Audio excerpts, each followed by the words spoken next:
যুবকদেরকে কেন্দ্র করে আজকের এই দিবসটা মূলত যে যুবকদের নিয়ে কিভাবে কাজ করা যায়, যুবকদের নিয়ে কিভাবে দেশকে এগিয়ে নেওয়া যায়, কিভাবে বেকারত্ব নিরসন করা যায়, কিভাবে অর্থনৈতিক চাকা সচল রাখা যায়। বাংলাদেশের বেকারত্বের হার বেড়ে যাচ্ছে এবং বিগত আসলে দলীয়করণ কথা নাই, বিগত সরকারের আমলেও আমাদের বেকারত্বের নিয়ে খুব একটা চিন্তা ভাবনা করা হয়নি।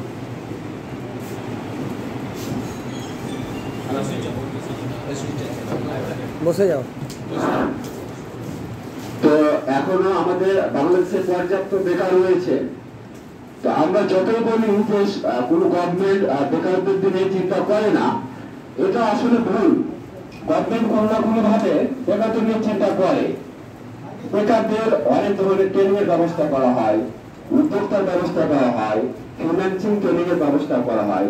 এই ট্রেনিং গুলো আমরা অনেকে গ্রহণ করি, বিভিন্ন উদ্যোক্তার ট্রেনিং আমরা গ্রহণ করি, কিন্তু এই ট্রেনিংটা আমরা কতটুকু মূল্যায়ন করলাম, কতটুকু কাজে লাগালাম, আসলে সে ট্রেনিং থেকে উদ্যোক্তা হলো কিনা, আমরা আসলে কতটুকু সেখান থেকে উপকৃত হলাম, বা শুধু কি আমরা টাকার জন্য ট্রেনিংটা করছি কিনা বা একটা সম্মানী ভাতার জন্য ট্রেনিংটা করছি কিনা, এই বিষয়ে আমাদের খেয়াল রাখা উচিত।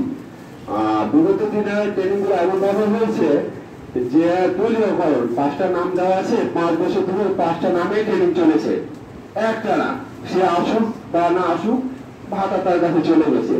কিন্তু এই ট্রেনিংটা যাতে পর্যাপ্ত মূল্যায়ন হয়, ট্রেনিংটা কাজে লাগিয়ে যাতে উদ্যোক্তা তৈরি হয়, উদ্যোক্তা তৈরি হওয়ার মাধ্যমে যাতে দেশের অর্থনৈতিক চাকা সচল হয়, এবং যারা এই ট্রেনিং এর প্রকৃত হকদার, যারা প্রকৃত বেকারদের নিয়ে যেন কাজ করা হয়, এই আশাবাদ ব্যক্ত রেখে আমার সংক্ষিপ্ত বক্তব্য শেষ করছি। আসসালামু আলাইকুম।